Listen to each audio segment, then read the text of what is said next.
أنت أصلا أنت ها قبل ها مركي هذه ها يدو عي كشرته بدرت أي مارك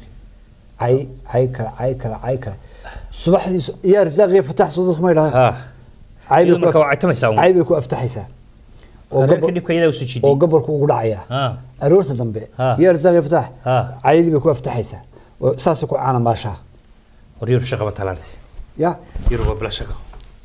yurub iyana wanaag doona dadka yurub tagay dadkaas garan ma gabadhaasi haddii ay bar caaqib aan leedahay marka qabiil reer laga baxo fiidowga daawanisay aabaheed iyo hooyadeed marka eegti meeshii jiifaan anu markii ugu horsan arkay waxaan moodayay doonida tahriibta dad saaran dadka tahriibe oo la leynayo oo doonida lagu cambusayo ayaan moodayay markii hore bini aadan ba halkaa jiifa aad baan ugu calool xumaaday yurub bay joogtaa faataa dhug intay soo labisato ay cay gelaysaa iyadoo aabaheed iyo hooyadeed dayacday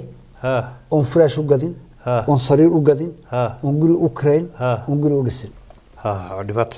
sidee baa dadka yaasiin ula kaftami kartaa oo u magmaagi kartaa adoo reerkii ay dayacayeen dhibaato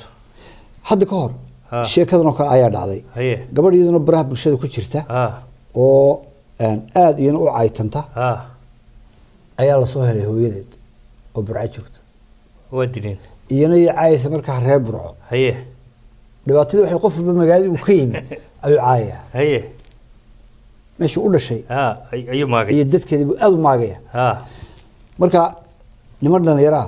ayaa sida kuwan may sameyn u tageen video bay islaantii ka duubeen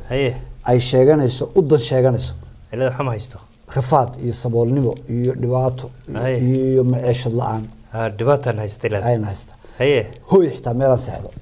ma haysto beelada maamadu wala soo dhigay arrintaas waxay keentay dagaal in gabadha hooyadeed markay tir hooyada ma isticmaalayso in lacag la isugu dardaro guri loogu dhiso contribution oo guri yar loogu dhiso fiican tahay waana loo dhiso taasaa badhaantay tan taasaa guri loo dhiso ya arweesha waa lagu waashadi horta caado iyo dhaqan aan hore u jirin ayay sameeyeen